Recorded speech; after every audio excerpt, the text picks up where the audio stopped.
of cold weather Antarctic gear. And that is because most species of penguins do not live in the Antarctic. Now, all penguins do live at or south of the equator, and these penguins are no exception. Now, these penguins are native to the southern coast of Africa. So we keep their habitat here at a very lovely 68 degrees. Now we are feeding our penguins a variety of small schooling fish. You'll see that as each penguin eats its fish, Shen is going to make a little tally mark on the tablet there that she has on her lap. Now, the penguins are, of course, birds, and as birds, they have feathers, they're warm-blooded, breathe air, lay eggs, but that also means that they don't have teeth. So they don't chew their food, and nor do they tear it apart like a hawk or an eagle might.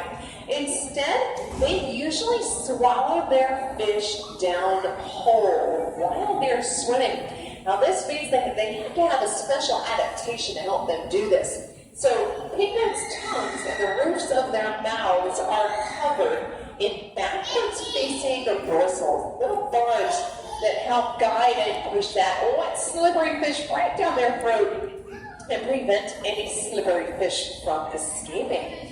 Now, as these penguins are all eating again, she's taking tallies and keeping record of how many and what type of fish each penguin eats. Now, believe it or not, they prefer the larger fish over the smaller fish. Now, these penguins do not have a gag reflex. They can swallow any fish that they can fit within their mouths. There they go, and they're actually quite picky, very choosy about what fish they eat. Now, they will sometimes examine that fish by nibbling it with their beak. They're going to check that fish out to make sure it is absolutely perfect, that it is not bent too far, that it has its eyes intact, that the mouth isn't closed, that the fins are flat against the fish's body, and there are no cuts, gouges, or scrapes within the fish. So every single one of those fish that we feed out is hand-selected every single day. Now, if the penguins get a hold of a fish and it's not quite perfect, or not just right, not the way that they prefer it, well, they will shake their heads, refuse the fish, and wait for the keepers to pass them a different fish. How is Shannon telling all these different birds apart? Well, there are two different ways that you can distinguish these African penguins from one another. Now, the way that you have to look at them if you were studying these endangered birds off the southern coast of Africa is by those little tiny black dots that each penguin has on his or her chest.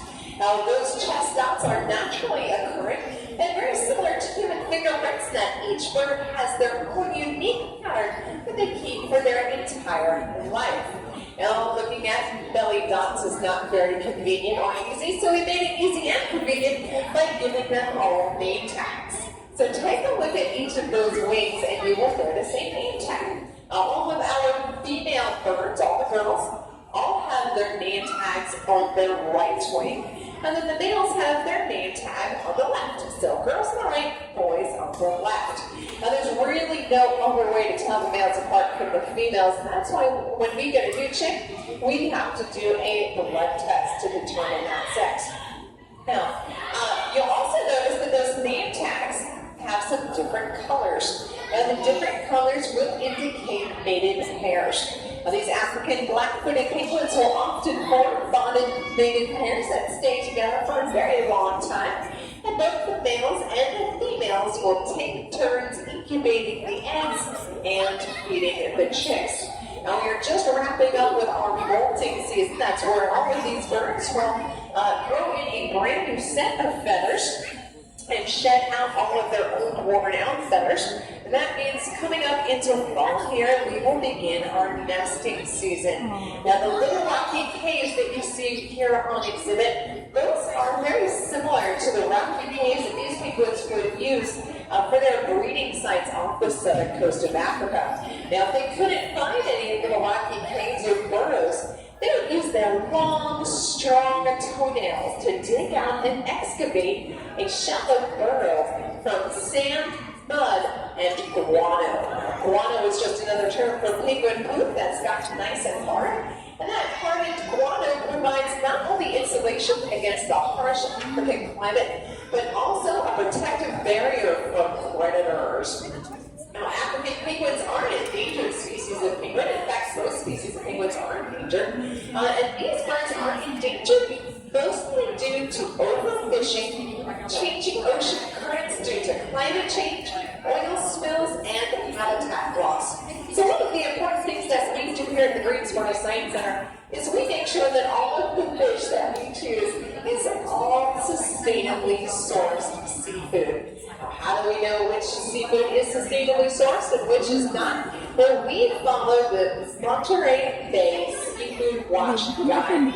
Now, the Seafood Watch program was started again by Monterey Bay Aquarium and is now going to be an international program that works not only with end users like you and I, but also with the fisheries and distributors to help encourage sustainably sourced seafood selection. So, if you would all like to help out penguins in the wild, it's really easy. Pick up one of the free Seafood Watch pocket guides. There's some against the wall right across from the